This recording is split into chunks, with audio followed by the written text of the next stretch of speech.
Hello and welcome to the How To Chef. My name's Jamie and this is how to make a chopping board. So here she is, a piece of live edge oak that I'm using for this project.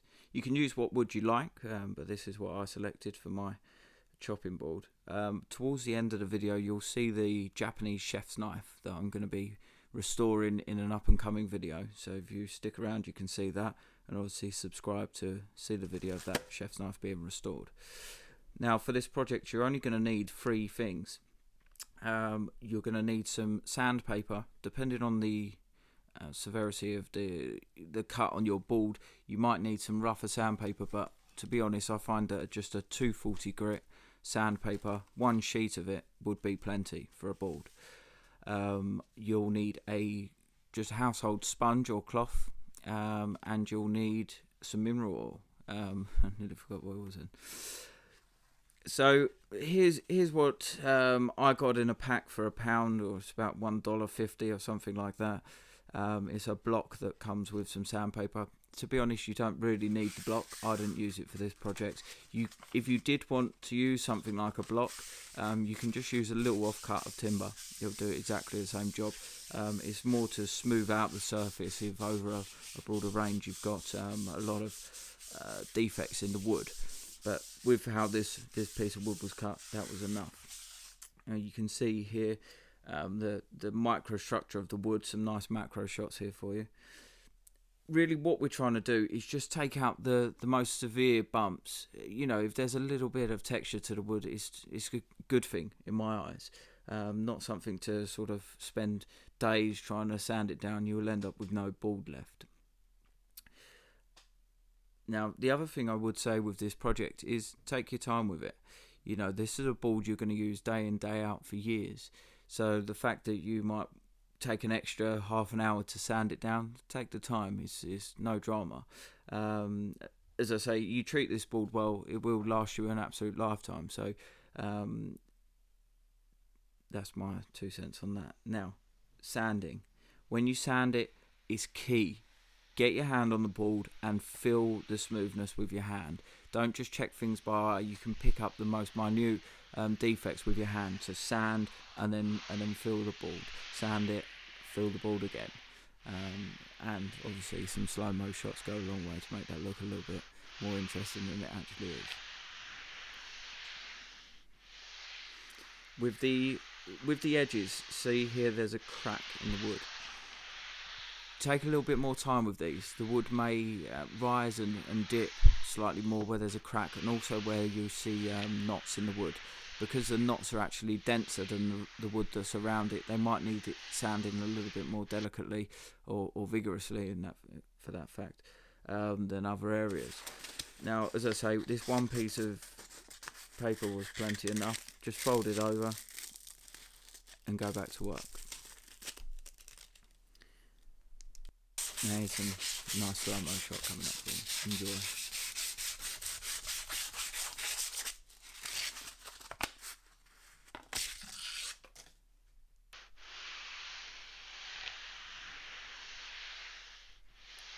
So here's all you're going to need. Some pure white mineral oil. Make sure it's food grade.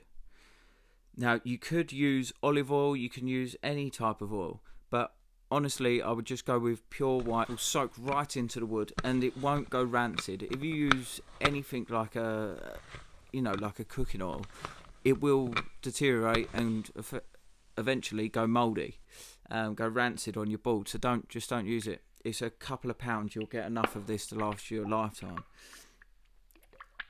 Just for the sake of the video, I've poured it into a little dish here.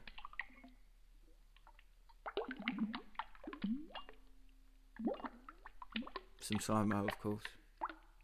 Beautiful. I will be uploading a lot more videos coming up as well, with actual recipes and tasting different ramen and things like that. So make sure you subscribe to the channel. It's a little project here going on, so anyone that subscribes does help. Now here you'll see the board instantly take on the oil. See the colour change. And what you're looking to do here and the reason I'm pouring it on is you want to saturate the wood. This board I've had for probably 3 or 4 months waiting to do this project, and I've kept putting it off. You're going to want, the board's going to be so dried out that you're going to want to let it absorb that right into the centre of the board, effectively. So put plenty on, wipe it over, but don't try and wipe it so there's nothing left on the surface. You want that residue, you want there to be enough, because you're going to end up leaving, after you've put this oil on, you're going to want to leave your board for 24 hours. You're going to want to leave it there so it can really absorb all of that oil into the wood. If you just put it on and wipe it off, you might as well not bother doing the project, because it's not going to leave it with a finish that's going to last. Some more slow-mo. I promise in the up and coming videos there won't be quite as much slow-mo, but when I was putting the video together, the key for this was to illustrate just taking your time. It's only going to take 10 minutes to watch this entire video from start to end. With your board, it's going to take you a good few hours, and you're going to have a day's wait whilst it soaks in. So if that sort of illustrates that fact, there you go. With the edges, I did give these a light sanding. Of course, being a live edge piece of timber, there is some variation, and obviously with the knots as well. What you're going to want to do is actually dab or brush over as much as you can, but you'll probably need to load up the sponge and dab those sections individually to really get the oil in there. Of course, if there is any excess after 24 hours of it soaking in, you can just wipe it off. But here's what the board looks like after that 24 hours. As you can see, there isn't any sitting oil on the surface. It looks ready to go. As you can see, we'll just pull over the board here.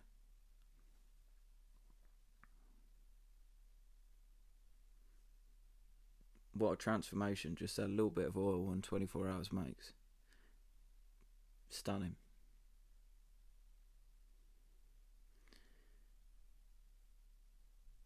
And some twisty slow-mo, just in case you hadn't seen the board properly yet.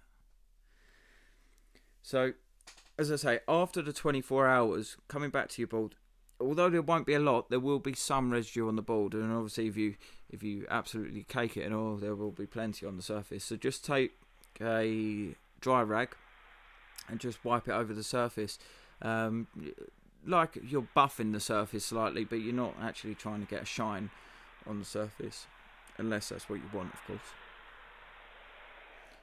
Just gently wipe over. Obviously some sections where there's knots and some imperfections to the sides, for instance, you're going to need to take a bit more time and care with that, otherwise you're going to end up with bits of the rag stuck in the surface. But this is the board once finished. Absolutely beautiful. There in the middle you'll see a Japanese chef's knife that I bought in October in Japan. There's some more videos coming up about that soon, about the trip, but that knife specifically is old, rusty, and in a pretty poor state. But I'm going to be restoring it in a video coming up very shortly, so make sure you subscribe, and I'll show you how to restore that, and I promise there'll be a little bit less slow-mo in that video. As I say, please do subscribe to the channel. Make sure that you're hitting that like button as well, if you can, and the bell icon.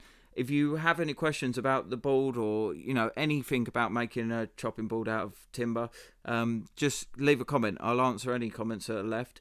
So yeah, there you go. There is the finished project, and I think it looks absolutely stunning. It's going to be in a lot of the cooking videos coming up.